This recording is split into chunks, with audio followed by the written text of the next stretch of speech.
तो आज हम पढ़ेंगे हिंदी के टॉपिक वाच्य के बारे में। वाच्य यानी क्रिया का रूपांतरण। वाच्य कितने प्रकार के होते हैं? ये 3 प्रकार के होते हैं। कब कौन से वाच्य का प्रयोग होता है? और वाच्य यानी जो आप इंग्लिश में पढ़ते हैं, एक्टिव वॉइस, पैसिव वॉइस, वाच्य वही है। अंग्रेजी में 2 होते हैं, एक्टिव और पैसिव। हिंदी में 3 है।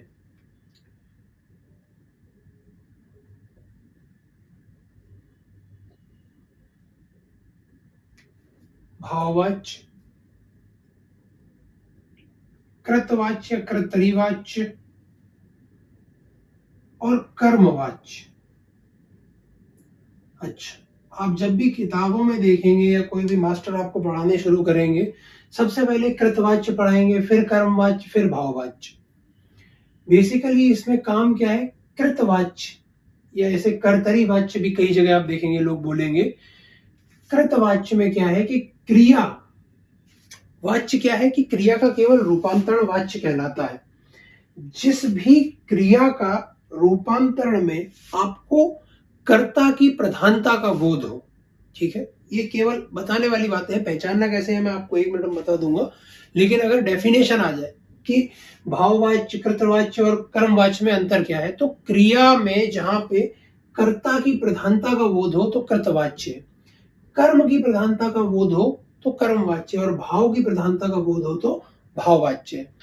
कर्म क्या होता है, सकर्मक अकर्मक क्रिया क्या होती है, अगर आपको इसमें डाउट है तो इसके लिए सेपरेट वीडियो है, आप वो देख सकते हैं। या यहाँ पे मैं एक सकर्मक और अकर्मक का डिफरेंस एक बार मैं क्लियर कर देता हूं आपको। देखिए, कोई भी कर्म क्या है, अब कर्म का मतलब यहाँ आप क्रिया मत समझना, क्योंकि हिंदी में कि कर्म करना चाहिए तो आप समझे वो क्रिया नहीं। कर्म का मतलब है कि क्रिया का प्रभाव जिस पे पड़ रहा है वो कर्म है। जैसे कि चिड़िया उड़ती है तो चिड़िया उड़े, चिड़िया का मन खूब जोर जोर से उड़े, दिन रात उड़े, उड़ती रहे, उड़ उड़ के थक जाए, फिर बैठे, फिर उड़े। कोई फर्क नहीं पड़ता कि चिड़िया कितना उड़ती है, कब उड़ती है, कहाँ उड़ती है, कोई मतलब नहीं है। चिड़िया आसमान में उड़ती है,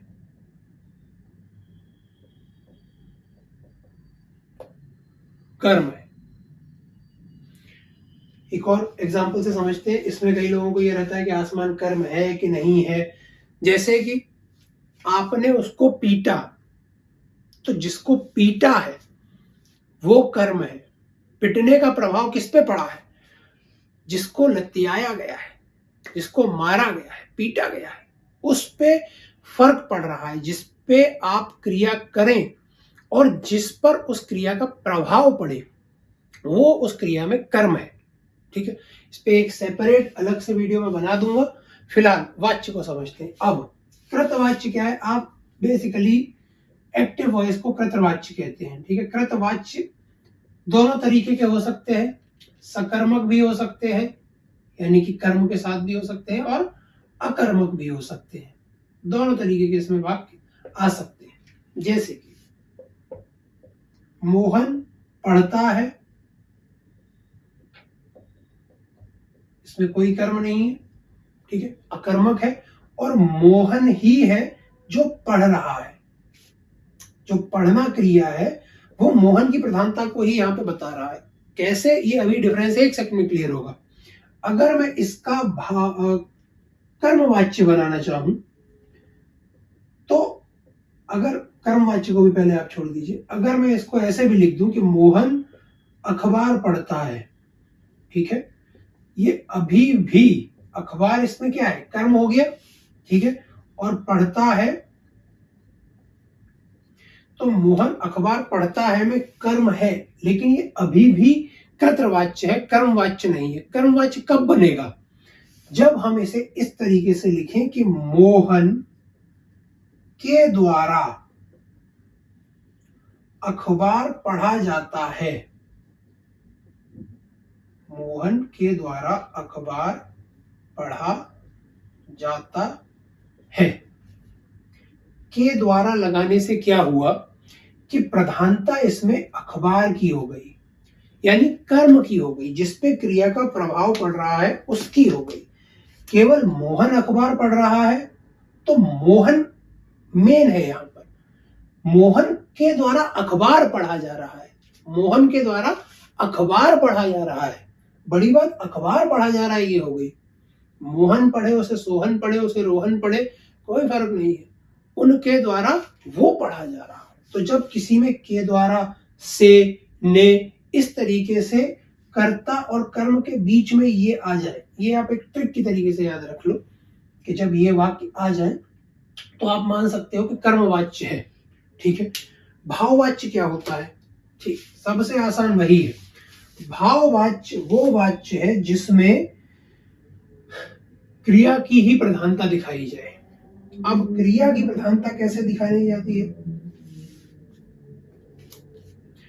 क्रिया की प्रधानता दिखाने का सबसे आसान तरीका जो है, जो आपके एग्जाम में बार बार पूछा जाता है या जो बार बार आता है, वो ये है कि उससे चला नहीं जाता। ठीक है, उससे चला नहीं जाता। ये सबसे बेसिक तरीका है ये बात बताने के लिए कि क्रिया ही यहां पर मेन है। कैसे? चला नहीं जाता, खाया नहीं जाता, बोला नहीं जाता, पिया नहीं जाता, रहा नहीं जाता, नहीं जाता। जो काम नहीं किया जाता वही मेन है। अब उससे किससे यहां तो नहीं पता, पर चला नहीं जाता, ना चल पाना ज्यादा मेन है। तो क्रिया का वो रूपांतरण, वो फॉर्म जिसमें चला नहीं जाता, खाया नहीं जाता, बोला नहीं जाता, इस तरीके के वाक्य आए, तब आपको लगाना है भाववाच्य। ठीक है। अब इस पे कुछ सवाल हम कर लेते हैं जो पिछले कुछ सालों से आए हुए हैं, और उनमें आप करके देखिए कितने आपसे सही होते हैं। तो मैं यहाँ पे कुछ सवाल लिख रहा हूं, आपको एक बार देखने हैं, फिर मैं उनको कराता हूं। ठीक है।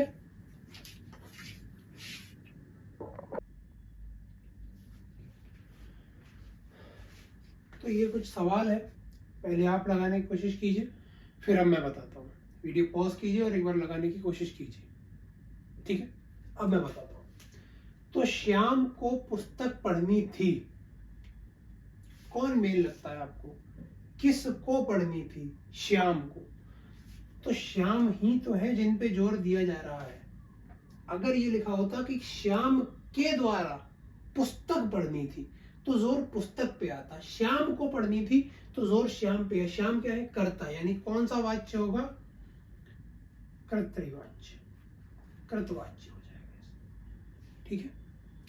उसके द्वारा लिखा नहीं जा सकेगा, उसके द्वारा लिखा नहीं जा सकेगा। जहां पे असमर्थता आए, लिखा नहीं जाता, चला नहीं जाता, बोला नहीं जाता, नहीं जाता, नहीं जाता, नहीं जा सकेगा, यानी भाववाच्य।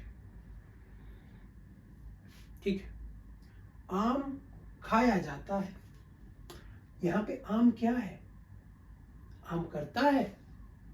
नहीं, आम कर्म है। खाने का प्रभाव किस पे पड़ेगा? आम पे। आम खुद को थोड़ी ना खाएगा, आम को ही तो खाया जाएगा, तो कर्म को ही तो करोगे। आम खाया जाता है, यानी कि कर्मवाच्य। ठीक। अब चला जाए, अब क्या है?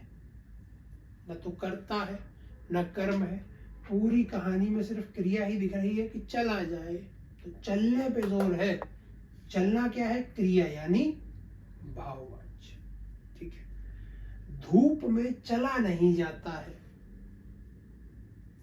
चला नहीं जाता, बोला नहीं जाता, बैठा नहीं जाता, भाववाच्य, नहीं जाता। ठीक है। तो मुझे उम्मीद है कि आपको वाच्य समझ में आ गए होंगे। इसके अलावा भी आपको फिर भी कोई डाउट हो या कोई क्वेश्चन हो तो आप कमेंट में दे सकते हैं अपने क्वेश्चंस, मैं आपको कमेंट में रिप्लाई